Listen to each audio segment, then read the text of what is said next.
Ilang oras na lang ay magsisimula na ang Papal Conclave o ang pagpili sa magiging susunod na Santo Papa. Kung walang magbabago ay posibleng maganap ang unang botohan ngayong magdamag. Ibig sabihin, posibleng magkaalaman na mamaya kung meron ng bagong Santo Papa. At live mula sa Vatican City, nakatutok si Connie Sison. Connie! Mel, Emil at Vicky, katatapos-tapos lamang nitong Pro Eligendo Pontifice o votive mass kung tawagin na dedicated para sa ating mga cardinal electors para magabayan sila ng banal na Santo Espiritu. No? At inaasahan natin by now ay nakabalik na sila sa Casa Santa Marta para doon ay makapagpahinga muna sandali bago muling magtipon around 4:30 oras dito sa Roma at 10:30 p.m. naman dyan sa Maynila para sa dun sa Pauline Chapel sila magkikita-kita at maghahanda sila sa isang prosesyon patungo naman ng Sistine Chapel. Alinsunod po yan sa nagiging tradisyon tuwing may conclave. At once nandun na sila sa Sistine Chapel, ay inaasahan naman na magsisimula na ang botohan. Isang beses lamang magkakaroon ng botohan ngayong araw na ito at posible by 7 p.m. oras dito sa Roma at 1 a.m. naman dyan sa Maynila ay maaari na tayong makakita ng unang usok na manggagaling sa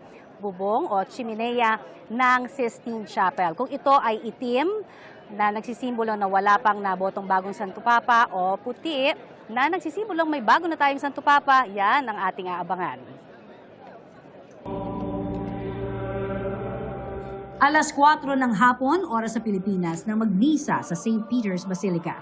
Kasunod niyan ang pagtungo sa Pauline Chapel pasado alas 10 ng gabi, oras sa Pilipinas, para sa Litany of the Saints. Bagong opisyal na pagsasara sa kapilya o simula ng conclave.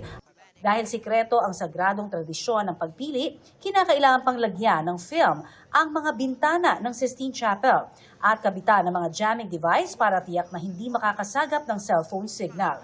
Bago isinara ay nasilip ang paghahanda sa kapilyang itinayo pa noong 1473. Doon ay tila tatanglaw sa mga kardinal ang mga obra ni Michelangelo na nagtatampok sa ilang tagpo sa Biblia, kabilang ang pamosong The Creation of Adam na nasa gitna ng kisame ng Sistine Chapel.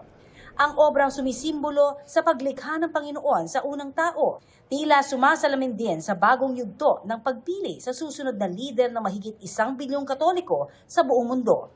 Inihanda rin ang mga mahahabang lamesa at upuan na gagamitin ng mga kardinal. Nakapatong sa lamesa ang pangalan ng mga lalahok sa botohan at mga gagamitin nila sa pagboto. Nasa bandang gitna naman ang isang makapal na libro para sa panunumpa ng mga kardinal na hindi maglalabas ng anumang detalye sa kahit kanino tungkol sa isasagawang conclave. Sa ibang bahagi, makikita rin ang mga wooden ball na may numero at gagamitin sa bilangan ng boto. Handa na rin daw ang maliit na kwartong didiretsuhan ng mapipiling Santo Papa ng 2/3 o mahigit pang kardinal elector na kung tawagin ay Room of Tears dahil sa dami ng mga naluhang dating Santo Papa sa gitna ng pagninilay-nilay nila sa mabigat na responsibilidad na iaatang sa kanya. Dito na rin niya isusuot ang papal cassock o kasuotan bilang pinakabagong Santo Papa na inihanda na rin.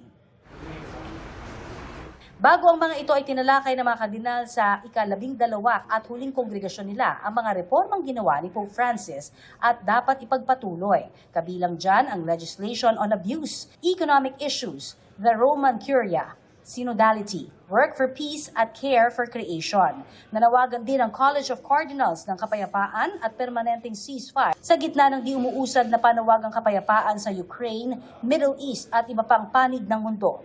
Kaya binigyang diin nila ang katangian ng susunod na Pope na dapat ay magdadala ng pag-asa sa panahon ng digmaan at karahasan.